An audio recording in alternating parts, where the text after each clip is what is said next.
Hello everyone, welcome back to the channel. Firstly, hope you've all had a lovely Christmas and a happy New Year to everyone. So, welcome back to our normal radiographic anatomy lecture series, where today we're going to be talking about the cervical spine. So, I took a bit of a break over the last year or so of doing some of these lectures online because I've been very busy with my teaching role at London South Bank University with the students there, and I also have just recently finished my master's in diagnostic imaging as well. So it's been a very busy last few years, let's put it that way, as I'm sure you can all imagine. The clinical practice has also been very busy as well. So we've been juggling a lot of plates. There's a lot of plates in the air, and obviously we're trying to do our best to obviously maximise them all. So obviously, this lecture series is mainly for student clinicians out there, the ones that are going through university at the moment, and you're trying to get your head around normal radiology. Um, but ultimately, as well, these lecture series are for practitioners who want to have a bit of a refresher course. I hope these videos can be very helpful for people when they're going through their revision, getting ready for their exams and their coursework and stuff like this. So yeah, I hope it's going down well for you guys. So for today's lecture, I'm actually going to turn my camera on so that we can I can make it a bit easier for me to do some demonstrations with you when we're trying to visualize how we obtain some of these x-rays. Because some of them, the oblique cervical spines, for example, are difficult to get your head round, and I haven't got any images for it. So I'm going to have to basically try and talk you through it. So I thought if you can see me, that might be a little bit easier for you. So the views we're going to go through today, we need the computer to actually do what I want it to do. There we go. So the standard series of X-rays for the cervical spine are usually the top three. So the where are we? There's my mouse. There it is. So the AP cervical spine usually will have a 15 to 20 degree cephalad tube tilt. So you tilt the X-ray tube up by 15 degrees. So you're shooting up towards the patient's head and mouth. Reason for the differences in angulation is usually about to do with the size of the patient, and it can also be down to their posture as well. For in some cases, if we've got some geriatric patients that might be hunching forward, we might have a hypothoracic kyphosis or a dowager's hump and things like this, then we might have to have an increase of over 20-degree tube tilt. And with some very fancy machines out there, the bucky will also tilt forwards and backwards as well. So you can actually you can make it work with the patient standing, regardless of what their posture is. You can always get the tube tilt right because, as I say, the bucky will tilt with you as well, which is always very helpful. The AP open mouth, or what's often referred to as the C1 spot projection, we're also going to go through. That's pretty standard in chiropractic clinical practice, let's put it that way, and in the cervical spine. So a standard series is an AP cervical and the laterals, but in chiropractic you'll often see open mouth, C1 spot projections. You will also see this in trauma cases as well, where we're expecting fractures of C1. Or if we're looking at patients who may have had a whiplash injury or a significant facial or head trauma, and we might be looking at instability of the cervical spine with disruption of the transverse ligaments complex and things like this. The non-standard projections are laterals, in the patient in a flexed and an extended position. That allows us to just take our evaluation just that little step further when we're looking at segmental instabilities and things like this for patients. These are also very helpful in chiropractic and osteopathy and physiotherapy, where we're doing, and obviously medical doctors also do manipulative treatments. If we're looking to do cervical spine manipulation as a form of treatment intervention, then we might want to assess the patient's susceptibility to injury, whether or not they're actually a candidate for cervical spine manipulation. And one of the easiest ways to do that is just basically taking the patient through a full range of motion. You can then x-ray the patient in that position with static radiographs. This particular x-ray series is on static x-ray and radiographs, whereas there are some fancy machines out there, digital motion x-ray machines, fluoroscopes, things like this, where you are able to see it in real time going through all of its range of motion. If you've got access to one of those, that's a fantastic piece of kit for you guys to have access to. And if you never get to see one, in action at all. There's another YouTube channel by a colleague of mine called Evan Katz, whose clinic is called Katz Chiropractic and Rehabilitation. I'm pretty sure his YouTube channel is the same, but I'll leave a link to his channel in the description below. So if you want to see cervical spine flexion extension images and lateral bending and things like this using a DMX, then he's the one to got some great videos on his channel. And then we've also got left and right obliques, which are also pretty non-standard, especially for A&E departments, because we're not really doing it in many cases of trauma. You can see when the patient's got, say, perched facets, or if we've got a dislocation in the cervical spine, then an oblique can be very helpful to analyze that. But often we'll be doing it you want to be able to visualize the intervertebral foramen, so you're looking for stenosis and encroachment onto the nerve root that might be giving rise to the patient's radiculopathy symptoms, for example. So radiations down into the hands and fingers and down into the arm. So the standard cervical spine AP projection, it's a pretty standard image, as I just said, with part and parcel of its normal, the normal series that you'll take on everyone if you're doing radiographs in your clinical practice. It's best for analysing, obviously, just simply overall anatomy, very helpful for that. The projection should be obtained with that 15 to 20 degree cephalad tube tilt down here. It should include the occiput and mastoid processes, and all the way down to the C7T1, the cervico-thoracic junction. I'm struggling with that today. The central ray is the midpoint of the trachea as well. Okay, so that's what you're aiming at. Sometimes you want it a bit lower, maybe suprasternal notch or around the manubrium. It just, again, that depends on patient size as well, and if you're expecting any congenital anomalies in there, clipple file and things like this, where the neck may well be actually physically shorter in those patients. And here it is. Here is the standard projection of that. So in this particular patient, obviously it's gone all the way up to around about the nose. We've got both mastoid processes. We've got all of the mandible. We can see the occiput superimposed over the back of the teeth, and also the top of C1 and C2. This evaluation is not very good for, obviously, really in the upper cervical spine. The C1, C2 complex is not good for that, as you can see, which is why there's the open mouth spot view that we can do. But we can see, so this is the body of C2, and this is the lateral masses of C1. So we've got the dens in the middle. Then we've got C3, 4, 5, 6, and then 7. C7 can have these obviously elongated transverse processes just here, and then we are into the thoracic spine. T1, 2, 3, 4, 5, and 6 visible on this particular projection. And then, of course, we've got the ribs. So the first rib, second rib, third, we can count all the way down. Here, we've got the manubrium of the sternum. We've got the proximal aspects of the clavicles just here. And here we also have the aortic arch. So this is obviously the aorta coming up from the heart. Obviously, what we can't see on this particular projection are any other dense blood vessels coming up here. But this evaluation can be very helpful if we're x-raying the sort of more elderly members of the population. Then we may well find that there's some calcification of the carotid arteries through here, so that can also be quite helpful for that. And of course, that may interfere or determine whether or not you think the patient is a candidate for spinal manipulative therapy, or whether we need to go for some slightly less aggressive, slightly less intense and vigorous work. And obviously doesn't carry the risks of stroke and carotid artery dissection, things like this, that's associated with spinal manipulative therapy. I'm not going to go too much into that today because it's quite a controversial topic. Obviously I'm not going to dive into that for the moment. It's not what we're here for. And here's a nice labeled diagram for you guys to look at in your own time. Obviously pause the video if you're going to find that helpful. You can flick backwards and forwards between the two different images. So here we've got a drawn outline of the joint between the C1, C2 complex, and then of course we've got the dens highlighted just here. So these are obviously the superior facets of C2, and then of course we've got the lateral masses of C1. Obviously facet joint margins, vertebral bodies, we've got the spinous processes, the uncovertebral joints, which are often referred to if we're looking at, or if we have a patient who has uncovertebral process degenerative changes, then these pointy bits here can obviously start to flatten out, and it's often referred to as an angry cat sign in radiology. Radiology is full of signs, as I'm sure you'll be well aware of by now as you're going through your training.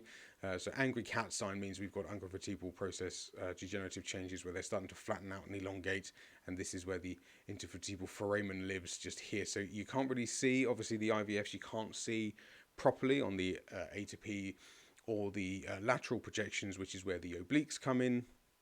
Very handy.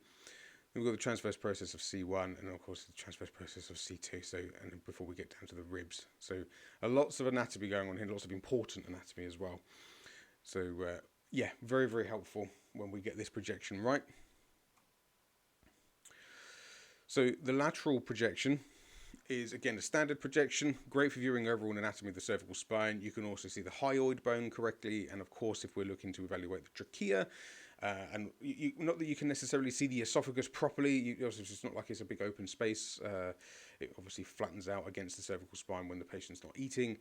However, some in choking cases, for example, you may find, if you go on Radiopedia and look up some pediatric cases, you may find that there's a pediatric case where a child has accidentally swallowed a grape or even an olive whole, and it gets lodged down in the esophagus, or it gets lodged in the trachea, and of course we need to try and get it out, but x-rays are sometimes taken so you can actually find out exactly how far down it's gone.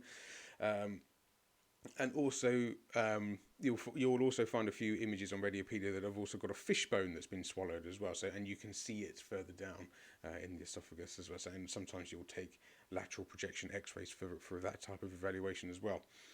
So, it's important for us to remember and note the curvature of the cervical spine as well. I've already spoken about in my first video on the channel, if you want to go check it out, where the cervical spine is supposed to be in a lordotic configuration, and it's part and parcel of your evaluation is to check the alignment, which of course it dictates function of the cervical spine. So if a patient's got symptoms, it may well be related. Central ray is approximately 2.5 centimeters behind. There's a typo there, obviously. About 2.5 centimeters behind and 5 centimeters below the angle of the mandible. So that's where your central ray point is. So here we have, just here, so we can all see it and orientate ourselves. Oh my word, my trigger finger is going mad. So here is the angle of the mandible, and the ear is going to be, so there's the auditory canal just here, so we want to be about 2 centimeters behind it and about 5 centimeters down. So central ray is going to be somewhere around the C4, C5 point. Here we can see obviously the lordotic configuration of the cervical spine. We can also see obviously the trachea. Here we can see the hyoid bone just here as well. Great for visualization of the spinous processes, so we may have some fractures of the spinous processes. Facet joints just here as well, so we can see if there's perched facets where the inferior border of this superior facet is right on the edge of the superior facet just here, so the slippage of the vertebrae forward. It might also be an angle of rotation involved, so displacements of the vertebrae may indicate that there's obviously segmental instability, and obviously it's not safe to proceed with your treatment plan if that's the case. You can also see, like as I said earlier on, if you've got a child who swallowed something, if it has got stuck in the trachea, as long as it's above the height of the clavicle, you should be able to see it on the x-ray, so they can be quite helpful in those cases as well. And again, here is a lovely labelled diagram for you to go through in your own time, so feel free to pause the video. The anterior tubercle, or the anterior arch of C1, is always an important aspect for us to remember, because you're looking at it on end. On the lateral projection, it effectively looks like this almost triangular shape just here with a very flat corners to it. But here is so this is the anterior arch, then we've got the posterior arch, and in the middle is going to be the lateral masses, or the body of C1. Then you've got the body of C2 with the dens coming all the way up, because obviously the ring of C1 articulates around in rotation around the C2 process. So we're obviously around the dens. Then we've got the pars interarticularis, we've got the lamina, we've got the spinous processes, then we've got the facet joints, the vertebral body. The transverse processes as well are a horseshoe-looking projection on these X-rays, so you can see them here and here, just about. This is obviously where the vertebral artery travels up before entering the cranium. So it is obviously important for us all to remember. Lots of students in particular, or even clinicians with many years of clinical experience, we can often forget that when we're looking at an X-ray, we're not just looking at bones and joints. We have to remember the soft tissues are present as well. So if we have a patient with a large amount of segmental displacement with one vertebrae onto another, the vertebral artery is obviously going to have a bit of a kink in there with that. So it's recognising and understanding and remembering that all of these things have a knock-on effect on each other, and it's a big part, especially in trauma, where us clinicians and us, when we're students, we tend to forget that there are some vital soft tissues around this area. You're not just using it to evaluate the bones whilst that's what you're looking at. You've also got to just keep in mind your anatomy and remember that spinal cord, nerve roots, and all the rest of it are all located around here as well. So just keep that in mind when you're looking at your X-rays. So the AP open mouth, it's often seen as a special projection by most sort of medical departments and medical practitioners.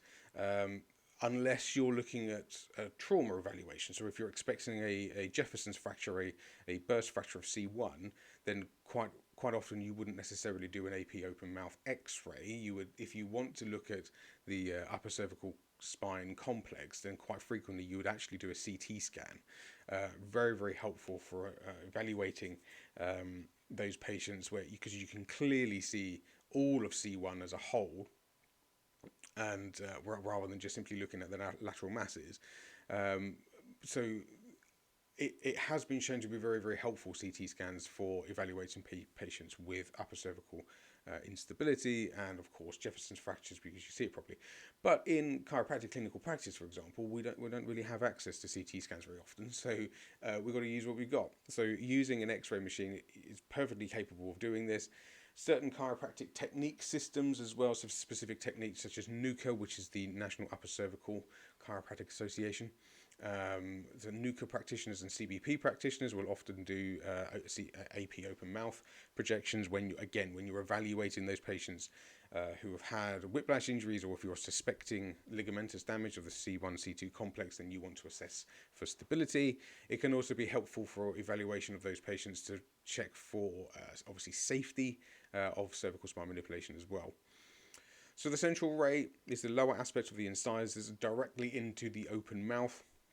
It can be obtained with just like a flat horizontal AP projection, or you can do one with a tube tilt, and this is based upon the tube tilt is based upon the angle of C1. If you notice here on the lateral projection, you can see the C1 vertebrae often has a tilt upwards, somewhere around sort of 25 to sort of 35, maybe even 40 degrees, which is quite a large angle, but that often depends on other factors within the patient. So it is not a flat horizontal orientation of C1.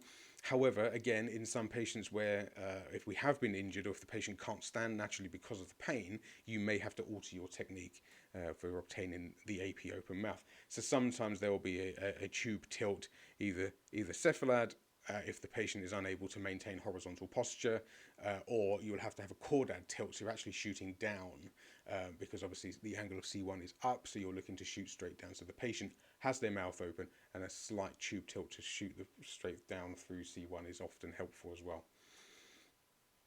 And here's an example. I wasn't going to try and take a photo of me doing this one. I thought I'd use one off of Radiopedia of very helpful, this one. But again, you can see if you're trying to take, in this particular image, you either can ask the patient to drop their head slightly, or in this particular case, you can simply shoot the tube down, so with a caudad tilt down towards the spine. And again, here is the central ray, midpoint of the tongue, just behind the aspect, the final aspect of the incisors, just there. And then this is the type of image that we're after.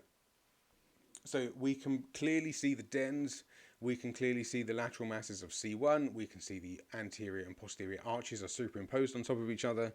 Here we have the transverse processes of C1 just here as well. The lateral masses of C1 should not overhang the lateral borders of C2.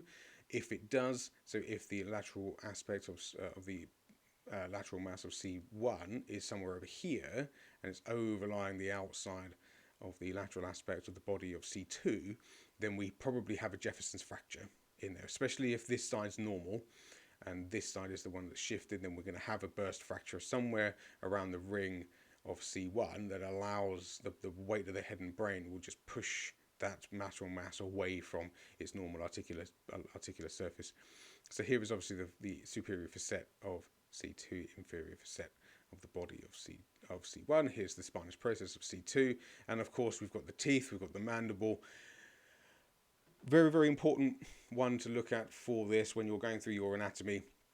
You've got to remember that obviously the patient's front teeth are here, and where they meet in the middle, if this is overlying the dens of C1, then that can make it look like it's a bipartite dens, or even a fracture of the dens. So it's really, really important. You've got your anatomy, you can see the teeth, you can see the dens, and you can differentiate between the two. If not, it's probably best to reshoot the image so that you've got a clear picture.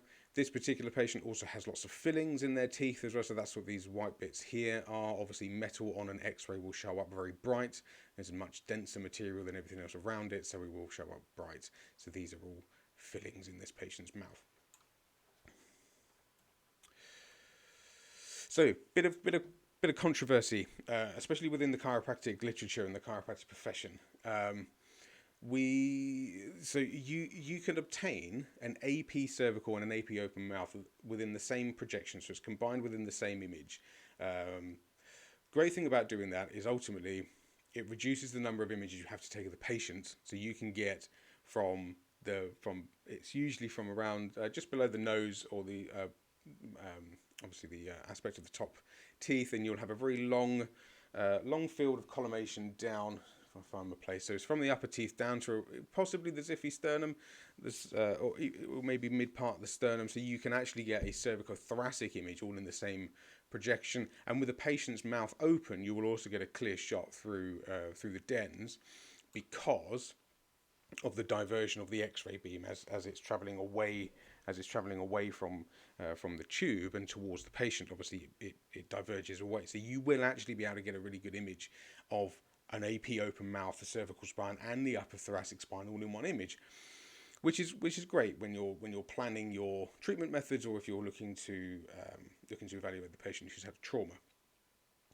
However, this particular projection is actually seen as quite controversial because whilst it's often in the past has been obtained quite frequently in chiropractic clinical practice, it's been described as a non-standard medical projection by members of obviously the medical profession, but also the chiropractic profession in the UK. So some members of the chiropractic profession have decided that particular image is not a standard medical projection and therefore shouldn't be done.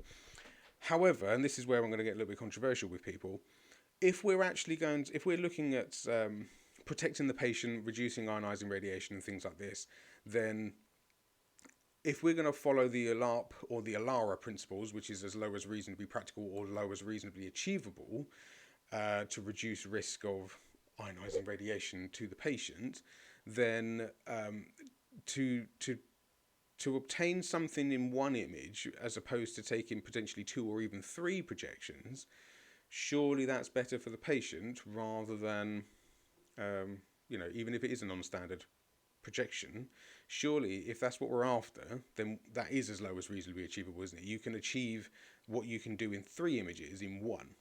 So I don't really understand where the argument's coming from on that side of things, because as I say, if we're looking to protect the patient, then that protects the patient. I don't understand how it can possibly be seen as controversial, but it has been seen as controversial within the profession, and hopefully it's something that we can all get resolved over the next few years. But for the moment, clinicians are discouraged from obtaining this projection until the profession decides what's best for the patient, really. It is something that, like I say, we don't have enough information on it. There's not enough data to support it. So we need to work harder, profession, for us to make sure that we're able to do the job that we want to do. So for the moment, it's discouraged. You don't do it in one projection. You do it in two or three using the standard medical projections. So non-standard projections we're going to move into now. So we're going to go through the oblique projection first, um, and then we'll go through the flexion extension projections, because the flexion extension projections are nice and simple, but there's loads of information that can be gathered from those particular projections. Whereas the obliques, it's great. It is the only method really of evaluating the intervertebral foramen in those patients where you're suspecting nerve root encroachment and stenosis of the IVF from a bone spur, for example. So uncovertebral joint degenerative changes, the angry cat sign that you can see on the X-rays, as the uncovertebral process starts to sort of work its way sideways, it will encroach on the spinal nerve root. But to get these images is actually really quite difficult to do. So the only way to describe it really is, so the patient will stand with one of their shoulders against the bucky. They will then turn their whole body away from the bucky, so their chest is off the bucky, and they'll have approximately 45 degrees of rotation of their whole body away from the bucky, whilst leaving one of their shoulders against it, obviously. The patient then looks as far as they can over their opposite shoulder, so the other shoulder that's opposite the bucky. So, for example, the patient stands with their left shoulder against the bucky. They rotate their whole body to the right by 45 degrees, so their chest is off the bucky whilst looking over their right shoulder. That gives you a nice clear shot through the intervertebral foramen. The projection should include the occiput, the mastoid processes down to the CT junction, and the central ray is midpoint of the trachea again, same as you would do on the lateral projections, because then you're going to get the cervical spine all in there in one go. You just got to make sure your collimation's right. You want to make sure that this one's just slightly wider than your lateral projections, because obviously the patient has rotated, so it can be a little bit more difficult to get. So this is what it will look like when you've got it right and you've positioned the patient correctly. And you can instantly see, so here's obviously spinous processes of C1, C2, 3, 4, 5, 6, and 7 down here. Here we have the bodies of the vertebrae. Here's the uncovertebral joint just here. You can see through the facet joints of the mid-cervical spine, but these bits here, these are the intervertebral foramen that you're looking for, okay? That's why you're going to do this projection, because as you can well imagine, if we've got facet arthrosis, so that this superior aspect of this facet is starting to encroach onto the nerve root, or if we've got uncovertebral joint encroachment, then you will get stenosis of the IVF and therefore lead to radiculopathy from there into whichever side the issue is. For oblique projections, if the patient's got left-sided radiculopathy, then you will have the left shoulder against the machine, so you're shooting through the left IVFs. And then, of course, if you've got the patient who's got right-sided, then you want to do it the other way around. So the right shoulder's against the machine, and go from there. I've just noticed that the label here is left, so this patient obviously is off the left side of the patient, the other side is the right, so sorry about that. I wasn't paying attention there when I was talking. But you can see the IVFs nicely through here, so that's why you do these projections as well. Very, very helpful for that. So, stress projections or flexion extension projections of the cervical spine. This is in the lateral projections, or the lateral side. So the patient stands with one of their shoulders. I generally do mine with their patient's left shoulder up against the machine, but some people will do the right. It doesn't really matter. It's going to look the same anyway. So it's obtained in the same position of the patient in the lateral cervical projection. However, as you can imagine, one is with the patient looking straight down, so in flexion. The other one is looking straight up as far back as the patient can go. So this is as far forward as the patient can go. This is as far back as the patient can go. Do two different images, and the image is taken with the patient in end range of both positions. Okay, so this is why these positions are great, because it's maximum stress. This is as far as these joints are willing or capable of going. If we've got excess motion, then we know there's a segmental instability, or there might be a fracture that causes either side of the fracture to separate more so you can see it easier, see it better on the image. So these can be very helpful projections, but as I said at the start, the problem with these projections is the fact that it is only end range of motion. You're missing the bits in the middle. So if you find that there's a segment that's unstable in the middle, but it looks like it's stable when the patient reaches end range, then you missed it. So it's by far and away not the best way of doing it. But again, you've got to work with what you've got. If the patient is capable of doing those movements and you've got a standard X-ray machine, you can take the in-end range of motion, get the two static projections, and you can obviously you can measure stability from there, and of course range of motion. So again, as I said, this is with the patient looking down. So this is the flexion projection, and this is what the patient looks like when they're looking down. So you can see the lordosis has changed into in this particular example, a very subtle kyphosis.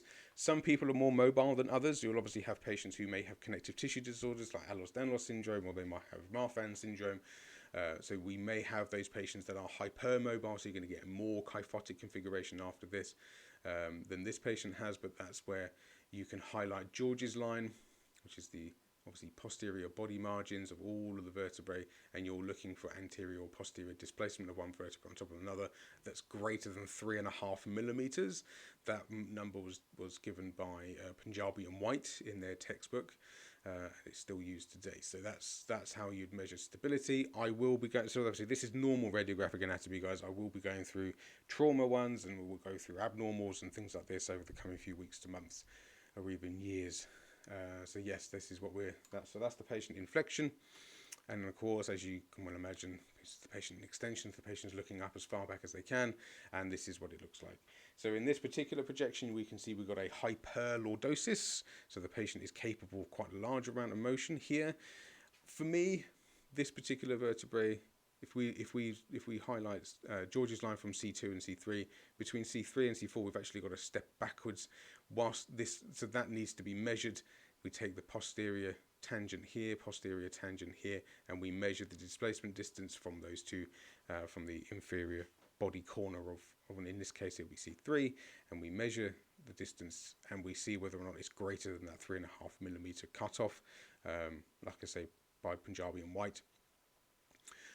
This may well be normal, so we got very mild. I'd question this one personally, but I'd measure it. I would question it. I'd measure it in this example. You can also see up here, for the more astute clinicians up here, we've got a piercing in the top part of the patient's earlobe, just here. So the patient left their earring in on this side.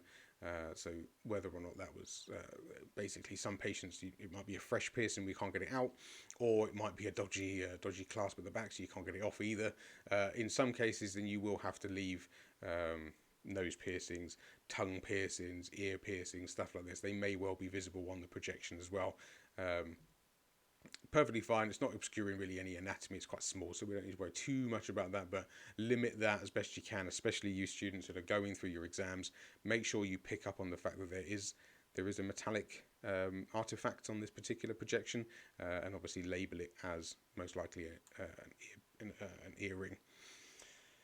Okay, so that's the patient in extension as well, and again, we're measuring posterior tangents of each vertebra. We're comparing angles of angular rotation, but also distance of translation, and we can obviously you can then decide whether or not the patient's got stability, or whether the segments are unstable, or whether they're hypermobile, and then of course whether or not it's safe for you to proceed with manipulative therapies if that's the way you're going to treat whatever patient's complaint, whatever complaint this patient has.